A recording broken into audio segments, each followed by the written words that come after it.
नमस्कार दोस्तों, सामाजिक अध्ययन वीडियो में अगर नेक्स्ट टॉपिक की बात करें तो वो है आपका मूल्यांकन। ठीक है, ये आपके साइको में यानी बाल शिक्षा मनोविज्ञान में भी टॉपिक लगता है और शिक्षण विधियों में भी आपका ये टॉपिक है, जिसमें से एक प्रश्न पूछा ही जाता है। तो मूल्यांकन की बात करें, ये देखिए दो शब्दों से मिलकर बना है, मूल्य धन अंकन। मूल्य मीन्स होता है कीमत और अंकन मीन्स होता है लिखना, यानी कोई संख्या का अंकन किया जाता है। कोई संख्या का क्या किया जाता है? अंकन किया जाता है। ठीक है, तो जैसे अगर सीधी सी बात करूं, मूल्यांकन में अगर जो प्रश्न पूछा जाएगा वो ये पूछा जाएगा कि कितना अच्छा, हम कहेंगे बहुत अच्छा। कितना अच्छा का जो प्रश्न किया जाएगा वो मूल्यांकन में ही किया जाएगा। ठीक है, और कितनी मात्रा अगर प्रश्न किया जाए वो मापन में किया जाएगा, जिसका विवरण हम दोनों में डिफेंस पढ़ेंगे, दोनों में अंतर क्या है। तो पहले हम मूल्यांकन की कोटेशन को स्पष्ट कर लेते हैं कि मूल्यांकन है क्या। तो देखिए, मूल्यांकन जो है एक सतत चलने वाली प्रक्रिया है। आया नहीं क्या यहाँ पे? मूल्यांकन एक सतत चलने वाली प्रक्रिया है, चलने वाली प्रक्रिया है।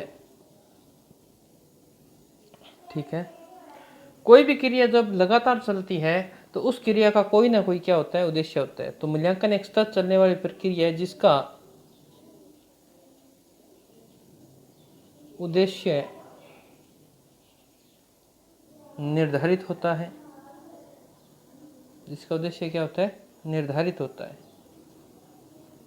ओके, कोई भी कार्य जब लगातार चलता है तो उसका कोई ना कोई उद्देश्य निर्धारित होता है। मूल्यांकन भी उसी तरह की प्रतिक्रिया है जिसमें क्या होता है? ये लगातार चलती है और इसका उद्देश्य भी क्या होता है? निर्धारित होता है। अगर बात करें कि मूल्यांकन के द्वारा, जिसके द्वारा शिक्षण एवं अधिगम यानी सीखना, कोई भी कार्य अधिगम की श्रेणी में आता है जिसमें सीखा जाता है। शिक्षण में अधिगम की प्रगति प्रोसेस जिसे बोलते हैं आप, प्रगति एवं परिणामों की जांच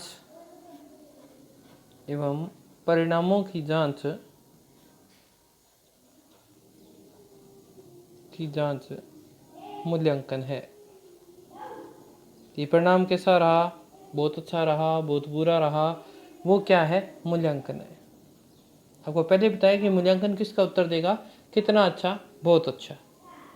ठीक है, तो ये परिभाषा मुख्यतः अगर मूल्यांकन के देखें तो निकल के सामने आएगी, जिसमें ये लगातार चलती है जिसका उद्देश्य निर्धारित होता है। और शिक्षण में बात करें या अधिगम में बात करें तो इसमें जितने भी बच्चे ने प्रोग्रेस की है और जितना भी उसने जो रिजल्ट दिया है उसका क्या करना है? आपको मूल्यांकन करना है। अगर इसमें सबसे बढ़िया कोटेशन की बात करें तो ये कोटेशन दी थी B.S.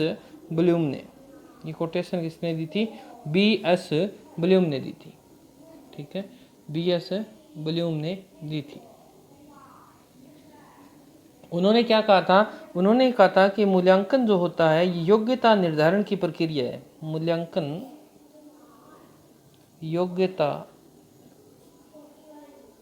निर्धारण, आप इसे एक शब्द और कह सकते हो, नियंत्रण। योग्यता निर्धारण, ये दोनों शब्द आते हैं, या निर्धारण या नियंत्रण की एक प्रक्रिया है, एक प्रक्रिया है। ठीक है, जिसकी कहाँ होती है? वो सेम बात है जिसकी अधिगम व शिक्षण में प्रभावशाली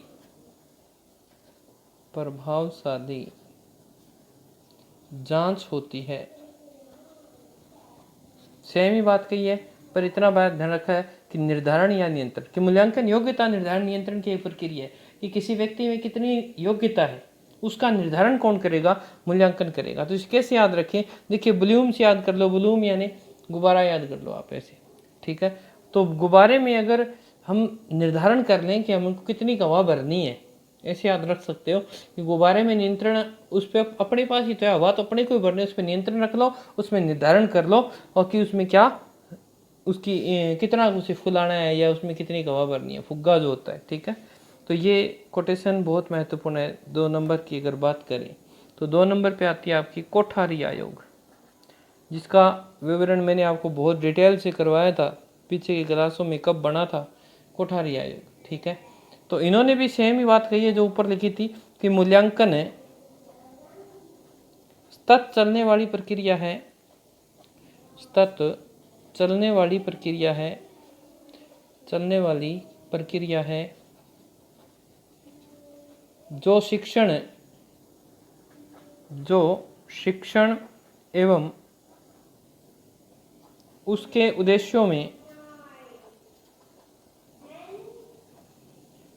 उद्देश्यों से घनिष्ठ संबंध रखती है।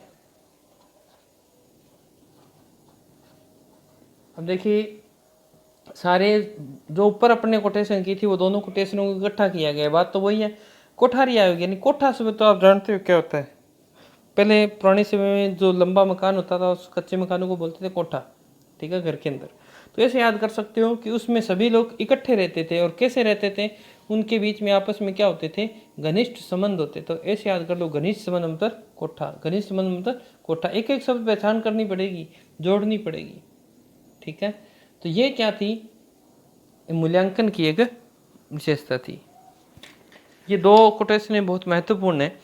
अब अगर बात करें कि मूल्यांकन जो है उसमें क्या क्या विशेषता होनी चाहिए, और प्रश्न आपका अगर आप बात करें यहीं से बनता है, प्रश्न आपका यहीं से बनता है कि आदर्श मूल्यांकन की विशेषताएं बताओ। आदर्श मूल्यांकन की विशेषता, एक आदर्श यानी लोग उसे फॉलो करें, ऐसा मूल्यांकन कौन सा होता है? तो नंबर देखिए इसमें, ये बहुत बार पेपर में पूछा जाता है और बच्चे यहीं कंफ्यूज होते हैं। देखिए आदर्श मूल्यांकन की जो पहली विशेषता है वो होती है वैधता। वैधता, और वैधता को इंग्लिश में बोलते हैं वैलिडिटी, ठीक है ना। वैधता का अर्थ है कि जो मूल्यांकन जो आप कर रहे हो, जिस उद्देश्य से मूल्यांकन किया जाए और वह उद्देश्य पूर्ण हो जाए, वह उद्देश्य पूर्ण हो तो वो मूल्यांकन क्या कहलाएगा? वैध मूल्यांकन है। ध्यान रखना, वैधता का अर्थ है वैलिडिटी, यानी जिस उद्देश्य से आप कोई बालक है किसी का आप मूल्यांकन कर रहे हो, तो वो अगर उस उद्देश्य को पूर्ण कर रहा है, आपने रीट क्लियर करनी है और आप रीट को क्लियर कर गए, आपने सिलेक्शन हो गया, तो जो आपने पढ़ा था वो सारी चीज़ें क्या थी? वैध थी, यानी वैलिड थी। और आपका सिलेक्शन नहीं हुआ तो आपने जो चीज़ें कितनी बढ़िया पढ़ी हो वो सारी चीज़ें क्या हो जाएगी? अनवैलिड हो जाएगी। समझ में आ गई बात?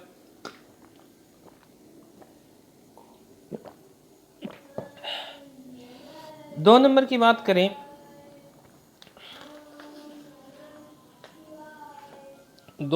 बात करें तो 2 नंबर में आती है विश्वसनीयता। क्या आएगी? विश्वसनीयता, रियलिटी, ठीक है, विश्वसनीयता आएगी। इसका संबंध क्या होता है? इसका संबंध होता है कि जो मूल्यांकन आप ले रहे हो, ठीक है, जो मूल्यांकन ले रहे हो तो उसे कितनी बार चेक करवा दो आप, अनेक बार जांच करने पर परिणाम क्या रहे? सेम रहे। परिणाम क्या रहे? परिणाम अनेक बार जांच करने पर परिणाम एक सा रहे,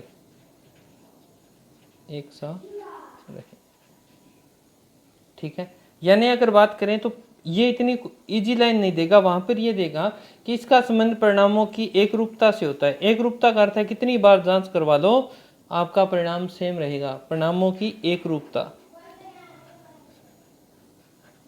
एक रूपता से होता है। अब कैसे, जैसे मैंने कॉपी चेक की और उसमें मैंने एक बालक को नंबर दे दिए 10 में से 8 नंबर दे दिए। वो कॉपी किसी दूसरे अध्यापक से चेक करवाई, उसने जब कॉपी को चेक किया तो उसने उस बालक को 10 में से 9 नंबर दे दिए। क्या उस पेपर में वे ये विश्वसनीयता है? नहीं। एक तीसरे अध्यापक से चेक करवाई, उसने 7 नंबर दे दिए। तो ऐसा जो पेपर जिसमें नंबर बार बार बदलते रहें तो वो अच्छा मूल्यांकन नहीं माना जाता। तो अच्छा मूल्यांकन वही होगा जिसमें क्या होगी, वस्तुनिष्ठता होगी। वस्तुनिष्ठता का मतलब ऑब्जेक्टिव होगा और उसमें कभी भी नंबरों में हेर फेर नहीं होती। वस्तुनिष्ठता का मतलब क्या हो गया कि पेपर में पहले से प्रश्न है, उसके 4 विकल्प दिए, उन्हीं में से क्या होगा, निर्धारित होगा। ठीक है। अब उसमें ना तो मेरी मर्जी चल सकती है ना किसी और की चल सकती है। अब आप उसे बार बार चेक करोगे ना तो उसका क्या आएगा, परिणाम सेम आएगा। जैसे मैंने कहा राजस्थान में कितने जिले हैं, 33, आपने टिक कर दिया। अब दूसरे अध्यापक से चेक करवाया तो वो भी क्या करेगा, 33 पे टिक करेगा। वो ये तो कर नहीं सकता कि 35 है। तो आप नंबरों को घटा बढ़ा नहीं सकता। किसमें, वस्तुनिष्ठता में। तो क्या आएगी, विश्वसनीयता आएगी। तो इसमें क्या होते हैं, वस्तुनिष्ठता में होते हैं उत्तर पहले से निश्चित होते हैं, निश्चित होते हैं। ठीक है। तो जिसमें वस्तुनिष्ठता होगी इसमें विश्वसनीयता अपने आप ही आ जाएगी। ठीक है।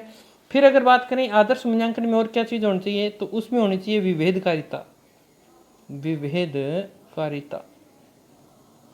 अब ये विभेदकारिता क्या है? ठीक है। तो विभेदकारिता है कि जो कक्षा में बताओ, आप बताओ मुझे, कक्षा में क्या सभी बालक एक जैसे होते हैं? कोई बालक तेज बुद्धि का होता है, कोई मंद बुद्धि का होता है, कोई सामान्य श्रेणी का बालक है। तो उन सभी को अलग अलग करें। एक ऐसा टेस्ट बनाया जाए कि कुछ प्रश्न तो बहुत सरल डाले जाएं जो सभी कर जाएं। तो उन छोटे वाले जो मंद बुद्धि बालक हैं उनका हौसला बढ़ेगा कि हाँ मुझे आता है। कुछ प्रश्न सामान्य स्तर के हों तो सामान्य स्तर वाले भी क्या करेंगे, मंद बुद्धि वाले भी कर लेंगे और सामान्य वाले, तो उनका भी क्या बढ़ेगा, उत्साह बढ़ेगा। और कुछ प्रश्न सोचने लायक हों वो प्रतिभाशाली बालक ही कर सकते हैं और वो सिलेक्टेड हो जाते हैं। तो ये क्या हो जाएगा, श्रेणियों में क्या हो जाएगा, अंतर हो जाएगा। तो इन्हीं अगर बात करें कि श्रेणी में बांटने के लिए प्रश्न में क्या होनी चाहिए, विभेदकारिता होनी चाहिए। आप सभी पेपर टफ डाल दो तो छोटी कक्षा जो बालकों जिनकी IQ लेवल कम है तो उनमें तो उत्साह ही नहीं रहेगा, वो अगली बार तैयारी नहीं करेंगे। तो ऐसा नहीं। तो विभेदकारिता वाले प्रश्न होने चाहिए। तो श्रेणी में बांटना यानी उच्च निम्न ये श्रेणियां करना, या अगर कहना चाहें तो बालकों में क्या करना, भेद करना, यानी कम पढ़ने वाला, अधिक पढ़ने वाला, इस तरह का। ठीक है। 5वें की बात करें तो प्रश्न में क्या होनी चाहिए, व्यापकता होनी चाहिए।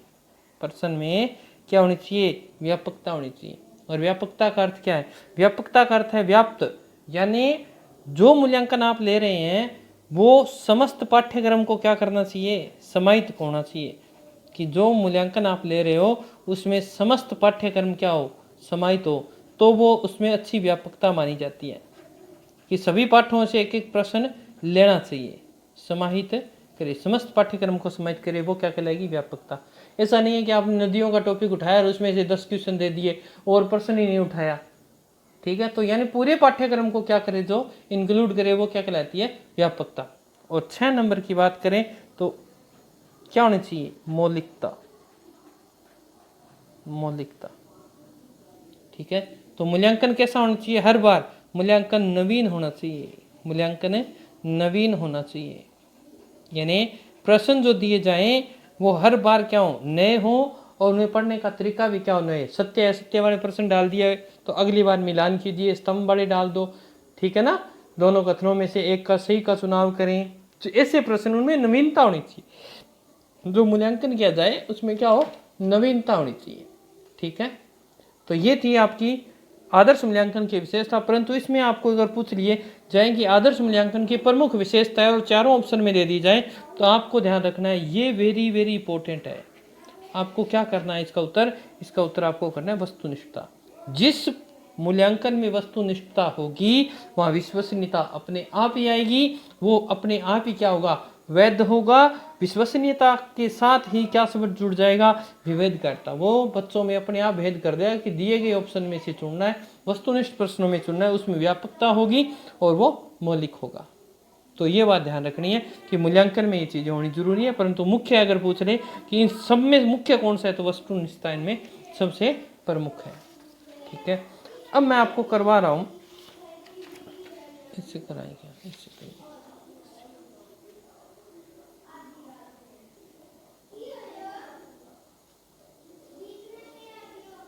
चलो ऐसे कर लेते हैं।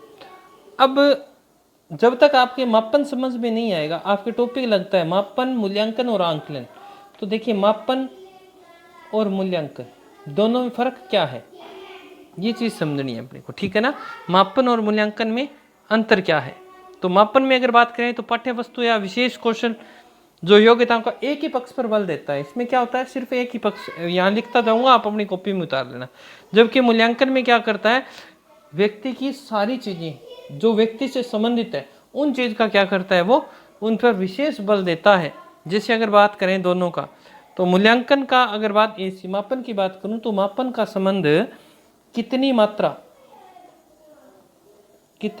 से है। मापन का संबंध क्या है, कितनी मात्रा से, यानी कितनी है।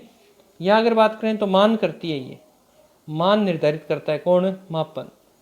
इसमें आपको अंक देने पड़ेंगे, कितने, 60%, 100%, जैसे इस तरह की बात करें वो मापन है।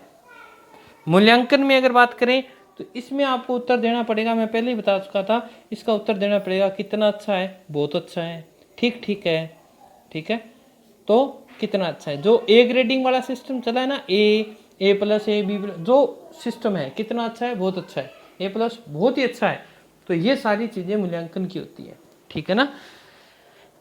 अगर बात करें कि मापन क्या होता है, तो मापन ध्यान रखा एकांगी होता है। मापन है एकांगी, इसका एक ही अंग होता है, कितना है। ठीक है, और ये जो होता है मूल्यांकन होता है, ये क्या होता है, बहुमुखी होता है। मूल्यांकन बहुमुखी होता है। इसमें नहीं आ गया, मापन एकांगी होता है, आप लिखते जाना, और मूल्यांकन क्या होता है, बहुमुखी होता है। ठीक है, अब इसकी बात करें, एकांगी है तो इसका क्षेत्र क्या हो जाएगा, इसका क्षेत्र सीमित है। सीमित का मतलब थोड़े से, अब देखो 60 पे ही बात खत्म हो गई, मैंने पूछा कितने परसेंट आए, 60, आगे कोई बात बढ़ी क्या, नहीं बढ़ी, यानी यहाँ सीमित हो गया। अब मैंने कहा कि वो कैसा है, उसने कहा बहुत अच्छा है, फिर बात आगे बढ़ी, कितना अच्छा है भाई, कितने जने थे, कितनों में कितना अच्छा उसने परफॉर्मेंस दी, तो ये इसका जो क्षेत्र होता है वो क्या होता है, व्यापक होता है। इसमें आगे से आगे बात बढ़ती रहती है और उसका मूल्यांकन होता रहता है।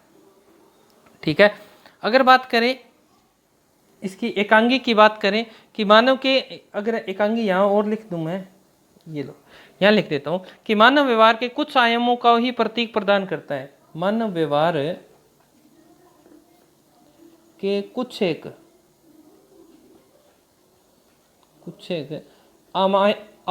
आयामों को प्रतीक प्रदान करता है, कौन है, मापन।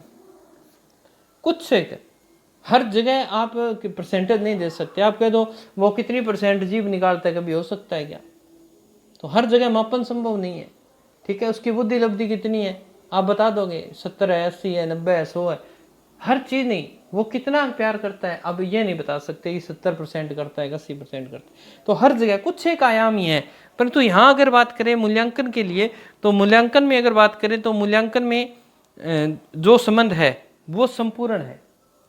मूल्यांकन ये ना जो मैंने लिखवाया था कि ये एकांगी होता है, ये बहुमुखी होता है। बहुमुखी का अर्थ है कि व्यक्ति के संपूर्ण व्यक्तित्व का, व्यक्ति के संपूर्ण व्यक्तित्व का क्या किया जा सकता है, मूल्यांकन संभव है। ठीक है, फिर अगर बात करें मापन की, तो मापन में समय, मेहनत, श्रम, ठीक है, धन की आवश्यकता क्या पड़ती है, कम पड़ती है, ध्यान रखना कम पड़ती है, और इसमें इन चीज़ों की आवश्यकता अधिक पड़ती है, मूल्यांकन करना है आपको तो समय ज़्यादा लगेगा, और ये इसमें आपने कॉपी चेक की, 100 में से इतने नंबर आ गए, वो मापन हो गया। कुछ समय बहुत कम लगा, मेहनत बहुत कम लगी, धन भी बहुत कम लगा, परंतु यहाँ पर अधिक मूल्यांकन कर ले, कितना अच्छा है, कितनों में अच्छा है, इस चीज़ का मूल्यांकन करने के लिए आपको बहुत समय की जरूरत पड़ेगी, उसके व्यवहारों को नोट करना पड़ेगा, वो कैसा है, कितना अच्छा है। तो इस चीज़ का ध्यान रखना है कि मूल्यांकन में समय और मेहनत ये सब बहुत ज़्यादा लगता है। ठीक है, अगर बात करें, अगर और समझ में नहीं आ रहा तो इसका अर्थ सीधा सा है कि मापन में अंक देने होते हैं, ये ध्यान कर लो। मापन में केवल अंक प्रदान किए जाते हैं, केवल अंक प्रदान किए जाते हैं, अंक प्रदान करना, इससे आगे और कुछ नहीं होता। मापन में केवल क्या देने हैं, अंक प्रदान करने हैं, परंतु मूल्यांकन में अंक भी प्रदान करने हैं और उसके बाद में उसके मूल्यों का निर्धारण भी करना है। अंक प्रदान करने के बाद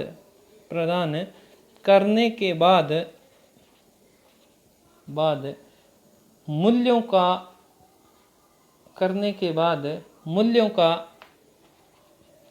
निर्धारण भी करना है, निर्धारण भी करना पड़ता है। यानी दोनों काम करने पड़ते हैं। पहले अंक भी दिए, जिससे कितने आए, ए आया मतलब अच्छा है, और ए प्लस आता तो बहुत अच्छा है।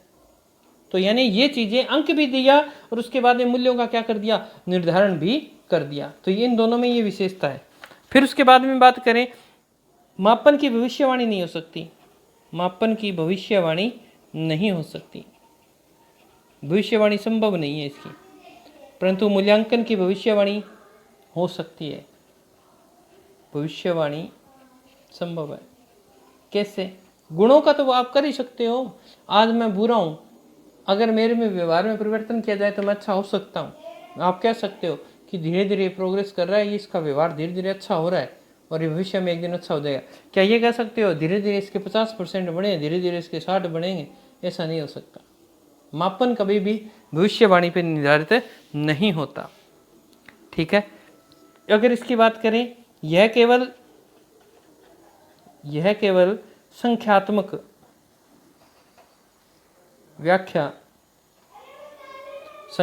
व्याख्या से किया जाता है, संख्या दे दी, ठीक है, परंतु यहाँ संख्यात्मक तो है ही है, संख्या तो दे ही दी, प्लस वर्णात्मक वर्णन भी करना पड़ता है, कितना अच्छा है कितना बुरा है। तो संख्या प्लस वर्णात्मक भी होता है।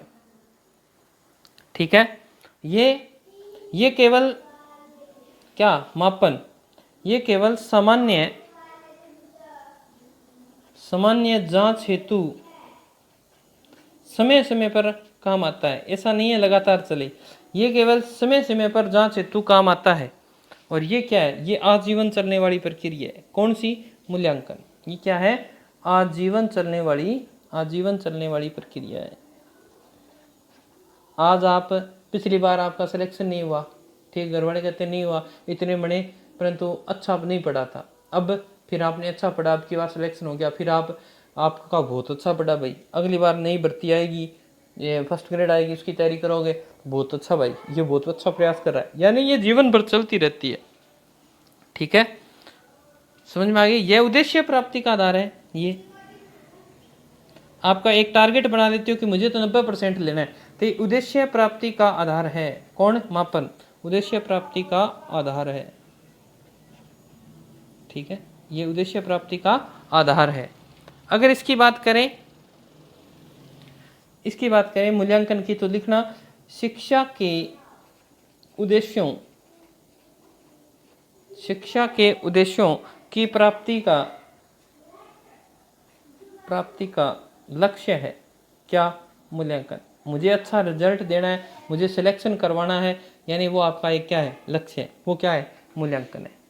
ठीक है, तो ये आज हमने बात की थी मापन और मूल्यांकन की। ठीक है दोस्तों, मिलते हैं कल नए वीडियो के साथ, जिसमें हम पढ़ेंगे मूल्यांकन की विधियां, कि किस प्रकार मूल्यांकन होता है, किस प्रकार नहीं होता है। तब तक आप रहें, सुरक्षित रहें, घर पर रहें और इस महाबीमारी में लड़ने में सबका सहयोग दें। तो जय भारत, जय राजस्थान।